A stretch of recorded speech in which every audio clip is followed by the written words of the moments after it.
You're listening to the uMentor talk show, now available on the Umoja app. I'm your host, Imran Dharamsi, and on this weekly talk show, we invite professionals and teenagers to take us through their journeys and give us advice. Remember, if you have any questions for our panelists, you can always leave them in the live comments, and we will get to them during the show. And if you have any questions before the show, for the next show, you can leave them in the Umoja app's Inspire platform. And let's just mention a bit about that before we start the show. So the Inspire platform, it is a question and answer platform for career advice in our Shia community.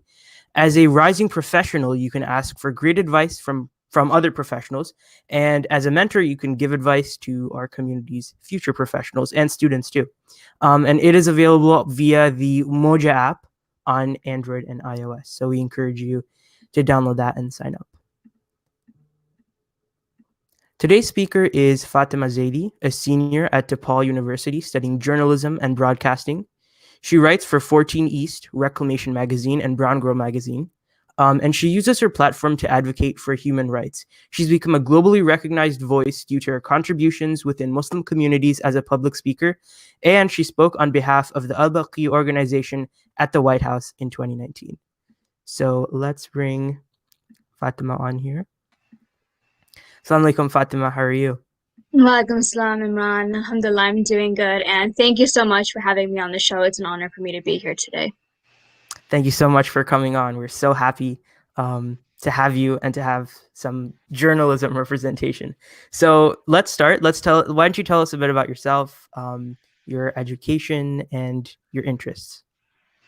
So my interest for journalism, we actually have to go back way in time. We actually have to go back to about 8th grade. And the reason why I say 8th grade is because that was the time when I had kind of come to the conclusion about what I wanted to do as a career. And it wasn't journalism, surprisingly. I actually wanted to become a doctor. I wanted to become a brain surgeon.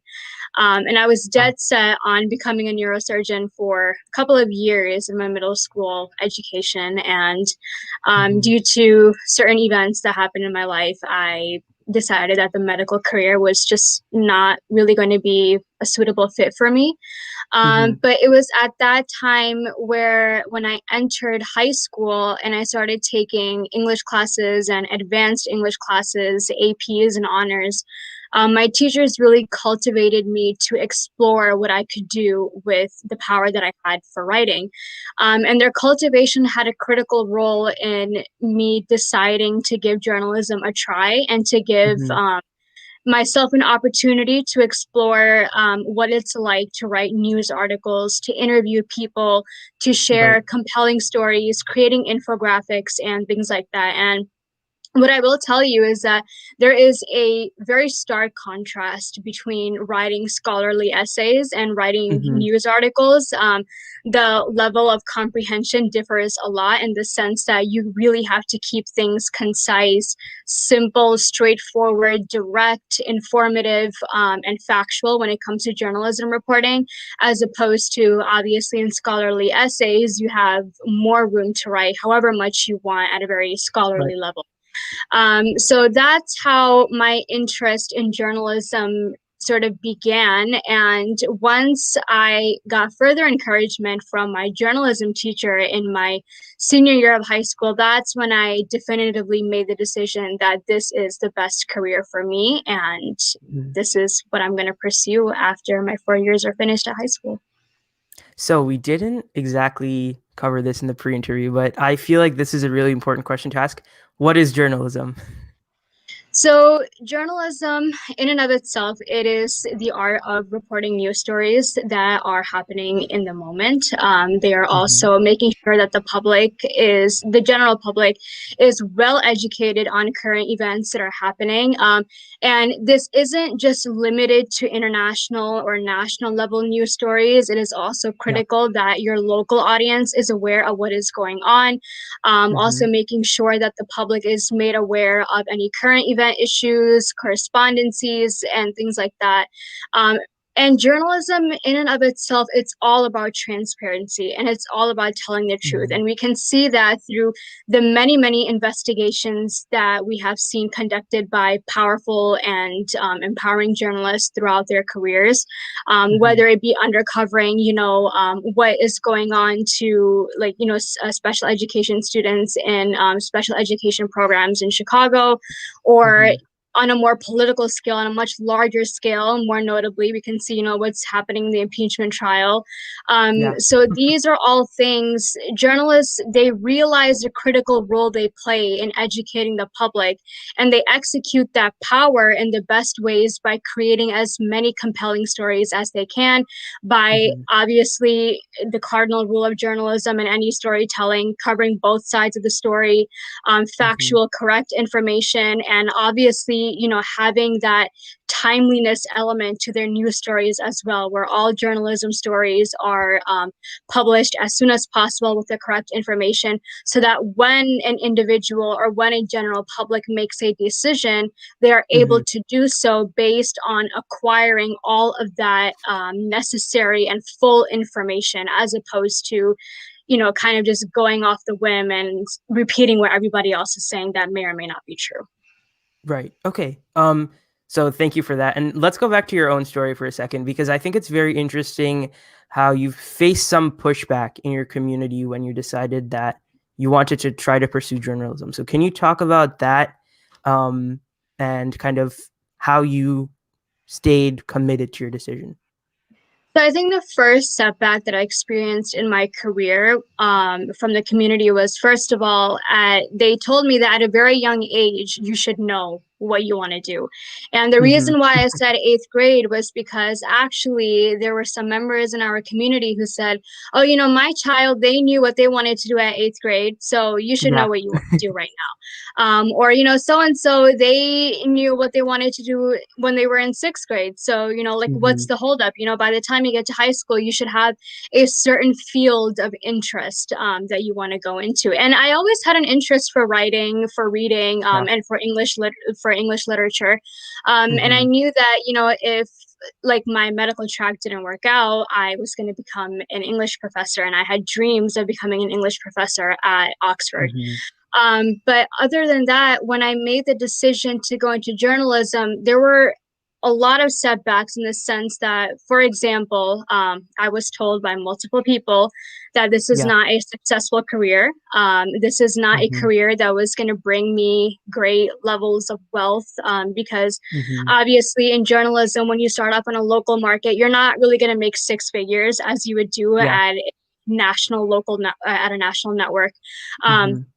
and they also told me that, we really don't think it's a suitable career for a woman, because you're going to be traveling a lot. You're going to be, covering national stories. And then the next week, you're going to be covering international stories. And Yeah. considering some of the horrific incidents that journalists do experience on the front lines, they were just Mhm. saying that we really don't think this is the best safe career for you as a woman. And that kind of made me question that, I always hear this, that this career isn't good for a woman, that career isn't good Mhm. for a woman. So it really just got me thinking that, at this point, what even is a good career for a woman? If, we can't do stuff that makes us happy, that really empowers our talents that we have to Mhm. showcase to the world.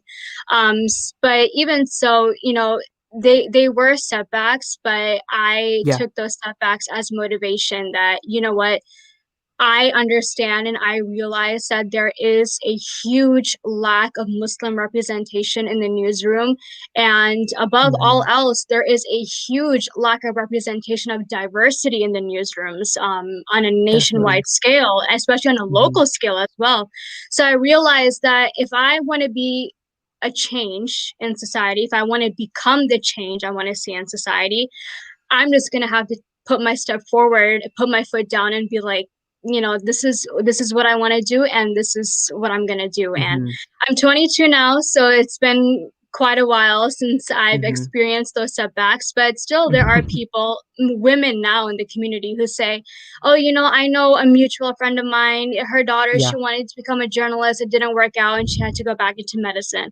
And I said, everyone's path in their career is different. Some make it very quickly and some need a little bit more time, but I'm not about to accept defeat just because other individuals have preconceived notions about a career that is very stellar and very noble.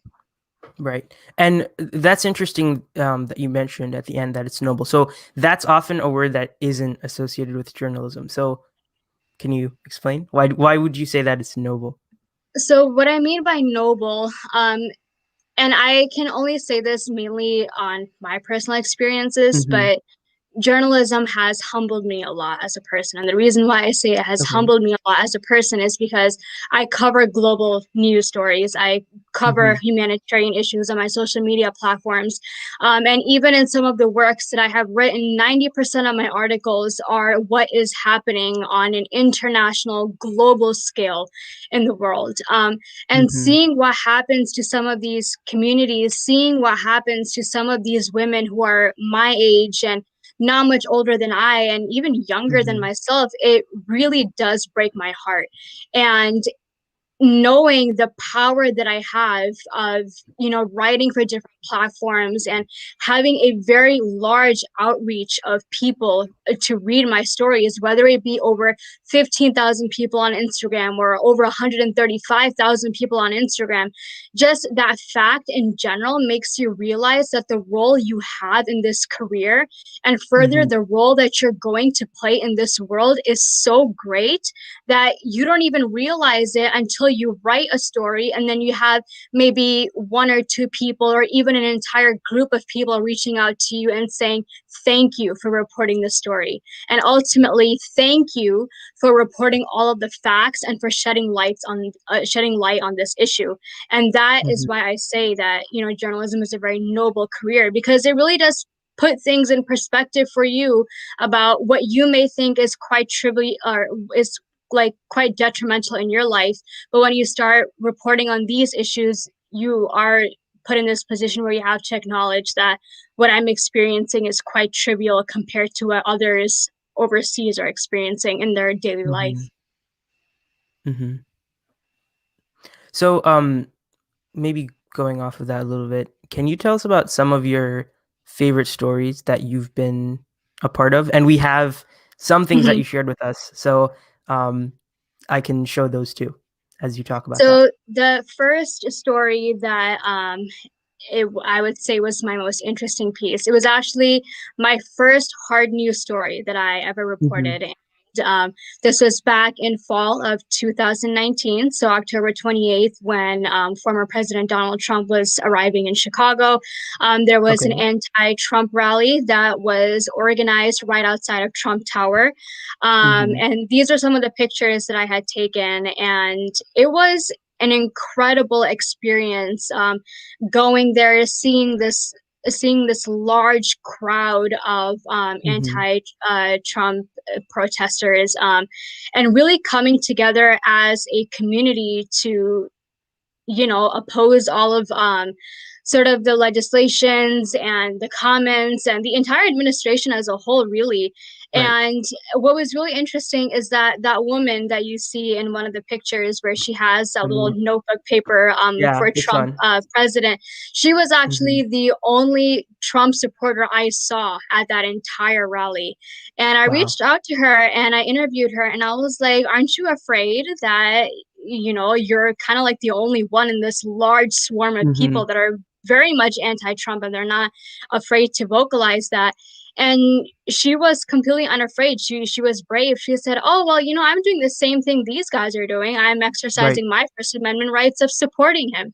So it Mm-hmm. was very intriguing to see so many different shared opinions, difference of opinions.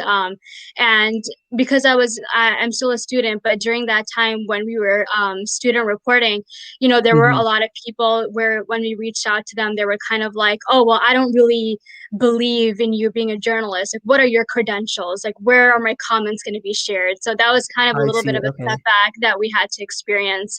Right. But it definitely was extremely interesting. And a couple of my classmates, after we were done with our assignment for the day, they kind of borrowed banners or like Mm-hmm. signage from different rallies, and they were kind of like, oh, I'm gonna start protesting too.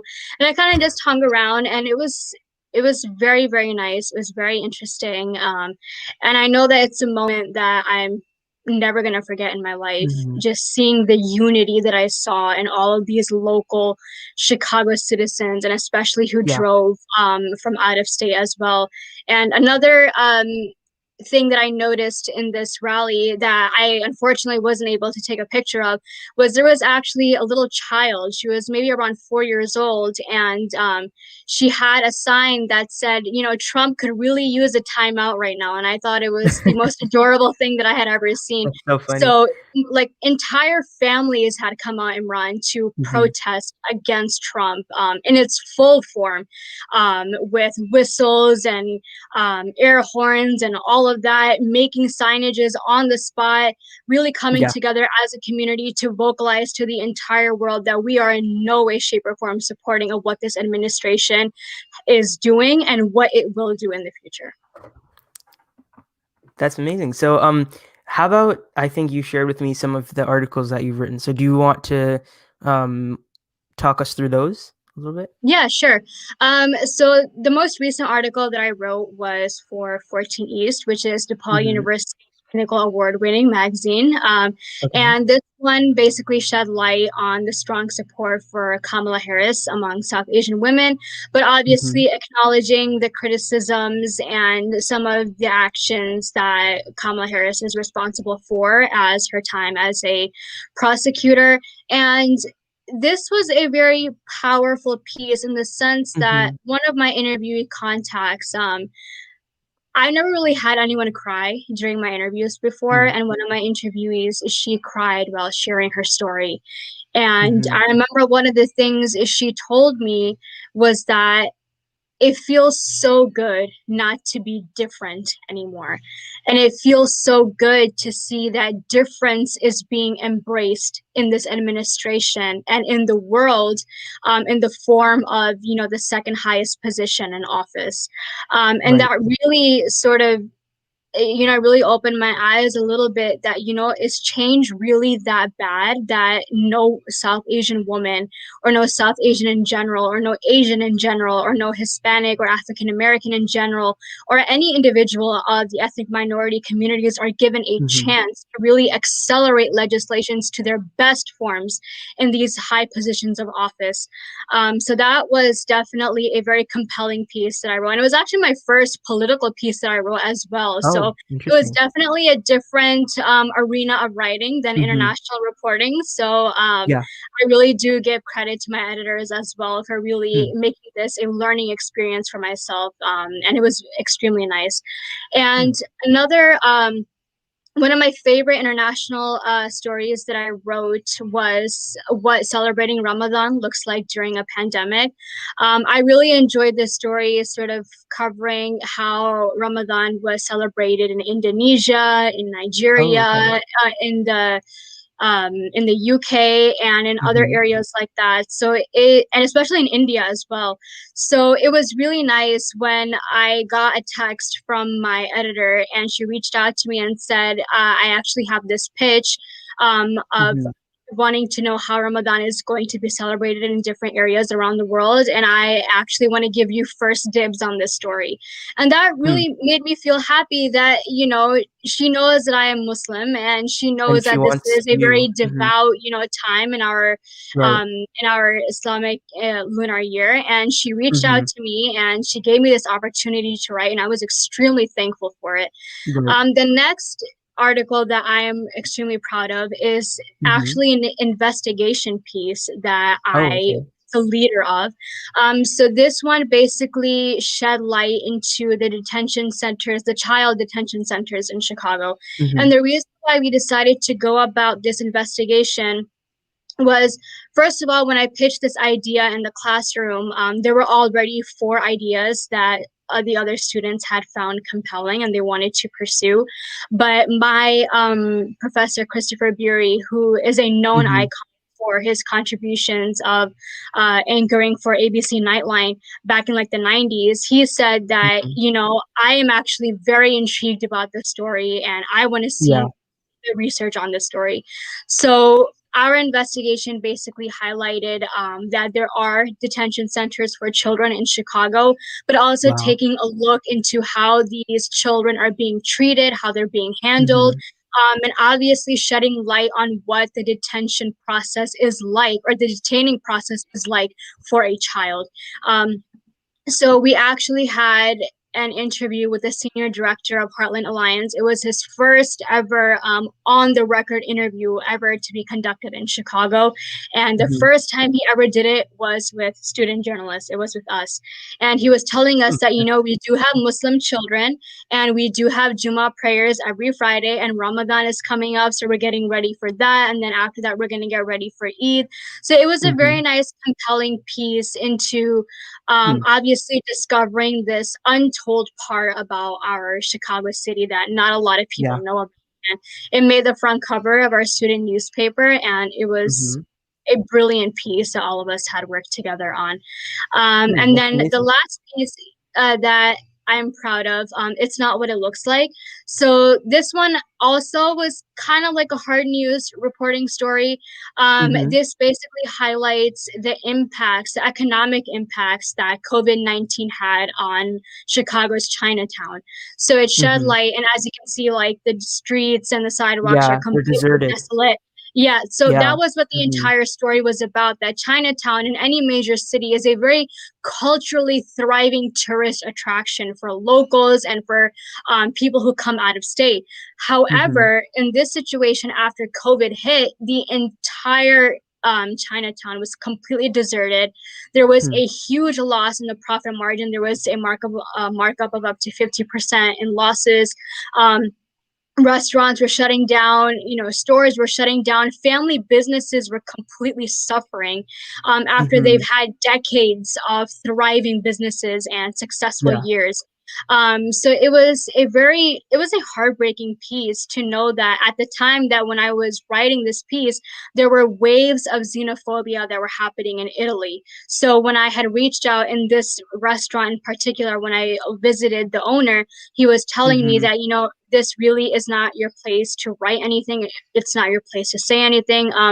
It's best if you don't say anything at all. And at that point, I didn't really Mm. realize what he meant. But after I had taken into account, some of the things that were happening overseas with the Asian communities in light of the Right. first cases of COVID, that really kind of put things in perspective to me that, this entire community is scared. They're terrified of what the media will say about them and what the media Mm. is saying about them and what is happening to Asian communities overseas. So it was an extremely compelling piece. Unfortunately, I couldn't go too much into it because right in the middle of me writing this piece, our universities shut down and Okay. lockdown had been enforced, so we had to stay Right. home. But um, from the information that I gathered, it was a piece that I was extremely proud of, that I had given a chance to this community to share their Mm-hmm. thoughts, their stories, and their testimonies in light of early COVID. It's incredible. So thank you so much for sharing those. So I have another question that is a bit about like maybe the next generation of Muslim female journalists. What if there's someone who's in a similar situation as you? They think they might be interested in journalism, but they might have similar kind of community pushback. What do you think they So, should do, both in like right. the community sense and also like what classes maybe should they take in high school? So in the community sense, community setbacks are always going to be there. And like I Mhm. mentioned earlier in the interview that, there's always going to be these comments that this isn't a suitable career for a woman. And obviously when you ask these individuals, none of them are going to have a clear answer of what is the right career for a woman or for any Yeah. individual for that matter. So you really have to make the decision of what is going to be the right career for you. And like I also mentioned, there is a huge lack of Muslim representation in the newsroom. And on top of that, there is a huge lack of representation of, diverse. There's a lack of diversity in the newsroom as well. So you have the opportunities and you have the outlets and the platforms to really make a thriving, successful future for yourself. Right. So in regards to what the community says, it's that one saying that we've been told time and time again, in one ear and out the other kind of thing. Alhamdulillah, like my parents have been completely supportive of my career. Even more so now that I'm doing broadcasting, my parents are like completely involved and they're invested. They're giving me suggestions on where I should go out and shoot like B-roll footage, or how I should go about shooting it and things like that. They even give me news story ideas of what I should write about. So my entire family has been incredibly supportive of my journey. So I think that completely drowned the whole setback that I experienced on a community level. In terms of classes, so obviously when you knock out your general education courses, you're going to go into what is called Introduction to News Reporting. So you're going to be taught like the basic AP styles of reporting. You're going to be taught how to write a very simple, concise article. You're going to be taught about the art of headlines, upper deck style, lower deck style. You're going to be taught how to conduct successful interviews, how to fact check. And then once you get the baseline information down, then that is when I would suggest you take an actual news reporting class. So that's when you gather all of the skills that you have learned at an introductory level and you execute those skills by writing actual news stories. And some professors, they might ask you to focus on a B assignment, which basically you cover a certain news topic happening at a local, national, or international level, and you write small articles that lead up to a larger article that you would obviously submit as a final project. Then I would suggest take an introduction to online reporting, because journalism, obviously with social media and with websites, with newsletters, and all of these new technological advancements, it is becoming more online than in print. So I would definitely suggest taking an online reporting class where you learn how to manage and create a blog, where you learn how to create infographics so you have interactive elements to your stories. Those look really good in a portfolio. And I took investigative reporting because the idea of investigative reporting appealed to me a lot. And I thoroughly enjoyed that class, filing FOIAs, going undercover, doing all these different things. It was an extremely, I would say it was actually like a glamorous experience, because, obviously in the film industry, you kind of see, like this very intense meeting of like a journalist in like an SUV with like, this one like political figure. And they're like, here's like a manila envelope and has everything you need to know. Obviously it's not like that. But the idea of, like uncovering stories that are not known by the general public is extremely enthralling, and it's liberating. So I thoroughly enjoyed that class. If you're going into foreign correspondency, international reporting, any sort of international reporting class is brilliant. If you're going into broadcasting, that's a completely different track of television news reporting courses, writing for broadcast, advanced news broadcasting.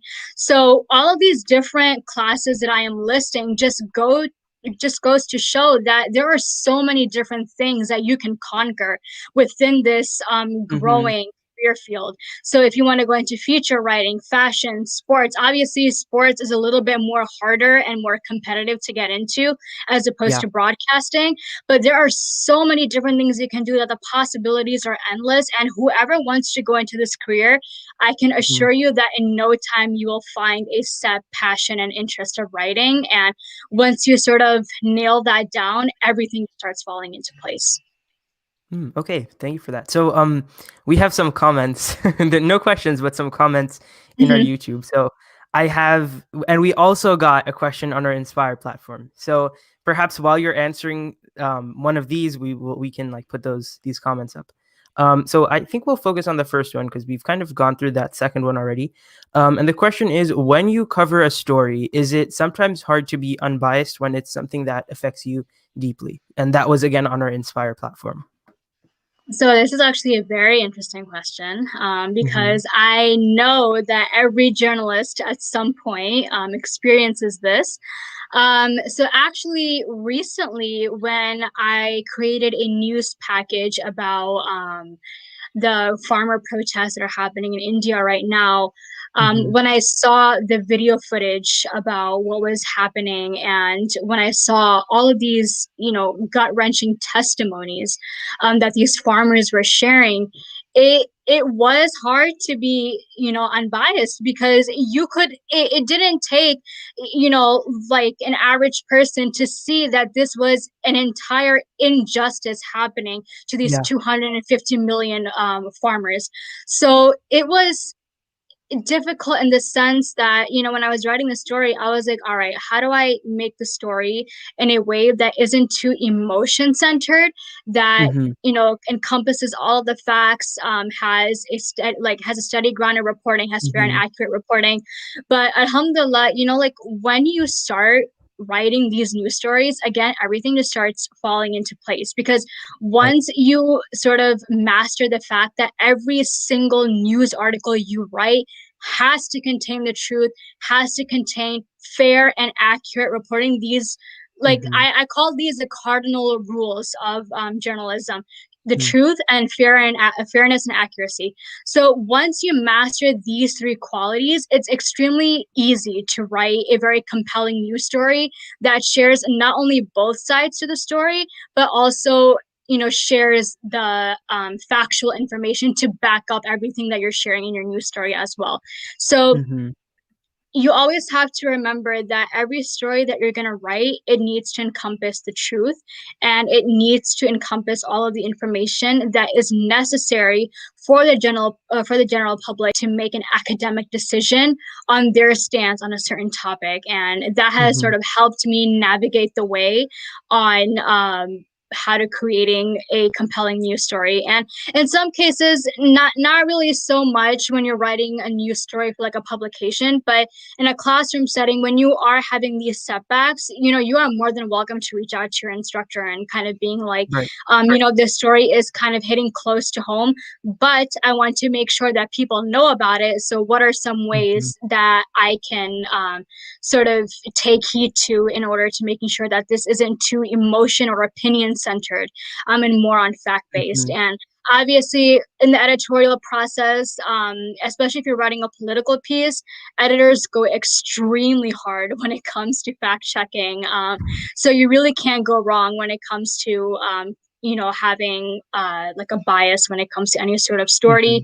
Mm-hmm. Um, and obviously, if you do write a news story about a current event issue and you feel as if you have more to say, there is an entire like opinions and editorial section in different publications where you can also share your opinions as well, but really wanting to make sure that there is a distinction between what you are presenting to the world as a news reporter versus what you are presenting to the world as strictly opinion. So Right. by making the distinction between news and opinion, and once you find like this, not even like the silver lining between that, but once you make that division clear, Mm-hmm. then everything else, it naturally falls Yeah. into place. Everything in Yeah. journalism, because it's so simple and it's so concise, Mm-hmm. you really can't go wrong when it comes to writing a news story.